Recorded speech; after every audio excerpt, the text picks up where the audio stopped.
Je vous salue dans le nom précieux de notre Sauveur Jésus-Christ.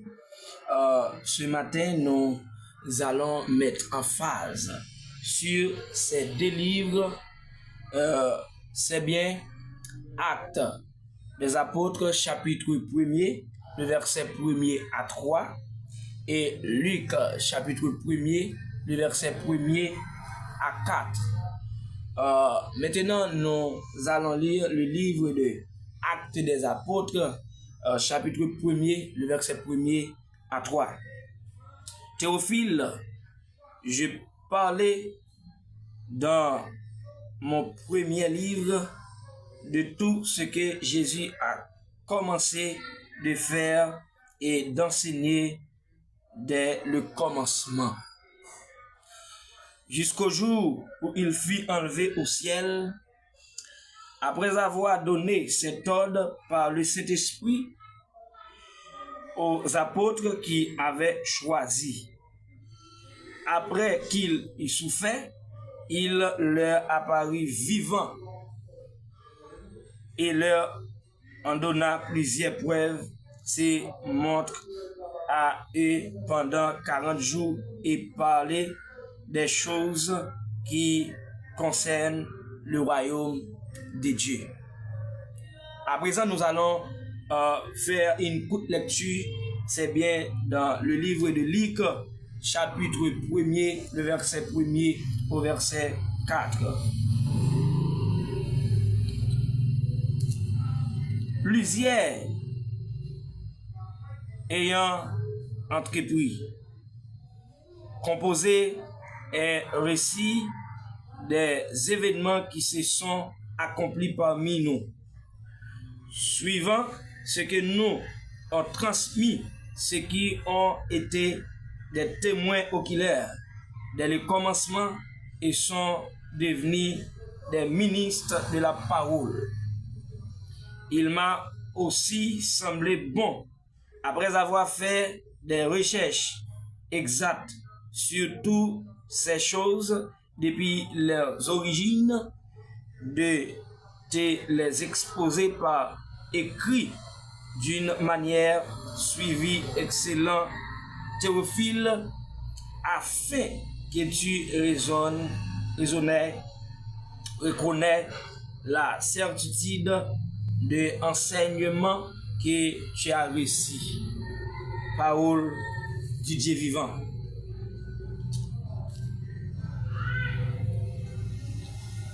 Le livre de Actes des Apôtres et le livre de Luc, l'auteur ne mentionne pas. Juste avant, nous dégustons la parole de Dieu, nous allons la prière. Céleste Père en Jésus-Christ, nous te disons merci pour tes multiples bienfaits envers nous. Merci pour la vie que tu nous donnes. Merci pour ta miséricorde. Merci pour ta grâce. Merci pour ta grandeur, ta splendeur, ton autorité, Seigneur, ta puissance du Saint-Esprit. Ce matin, nous te demandons de nous conduire par ta puissance, de ton esprit, dans ta parole, que ta grâce soit sur nous et permet que toutes les personnes qui nous regardent soient bénies pour ta gloire. Nous t'en prions avec pardon pour nos péchés, au nom de Jésus qui a été crucifié, immolé sur la croix. Amen. Maintenant, le livre des Actes des Apôtres et le livre de Luc, l'auteur ne mentionne pas le nom de son auteur. Luc, chapitre 1er, le verset 1er à 4, et Actes des Apôtres, chapitre 1er, le verset 1er à 3, montre normalement que l'évangile de Luc et le livre des Actes des Apôtres sont du même auteur. D'après une tradition qui remonte au 1er siècle de l'histoire de l'évangile, il s'agit de Luc, un compagnon de l'apôtre Paul. Colossiens chapitre 4, le verset 14 et 2 Timothée chapitre 4, le verset 11. Date de rédaction: le livre des Actes des Apôtres a probablement été écrit entre 61 et 64 après Jésus-Christ. L'objectif du livre des Actes des Apôtres a été écrit comme un récit historique de la naissance de l'Église. L'accent est mis sur l'importance du jour de la Pentecôte et sur le Saint-Esprit qui nous donne de la force d'être des témoins affectifs de Jésus-Christ, notre Seigneur. Le livre des Actes mentionne que les apôtres ont été des témoins de Christ à Jérusalem, en Judée, à Samarie et à toutes les zones avoisinantes. Le livre met en phase sur la lumière du don du Saint-Esprit qui rend capable de guider, d'enseigner et non c'est de conseiller. Verset clé du livre des Actes des Apôtres, c'est bien dans le chapitre 1er, le verset 8. Je vais lire pour vous. Mais vous recevrez une puissance lorsque le Saint-Esprit viendra sur vous, et vous serez mes témoins à Jérusalem, dans toute la Judée, dans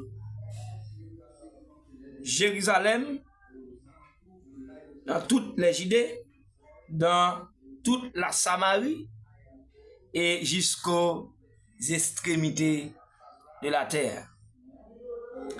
C'est pourquoi nous disons que ces deux livres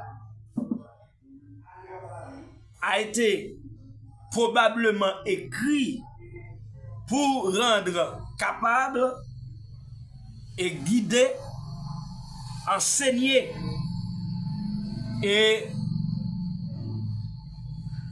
pour donner force à les chrétiens et nous sert et nous conseiller.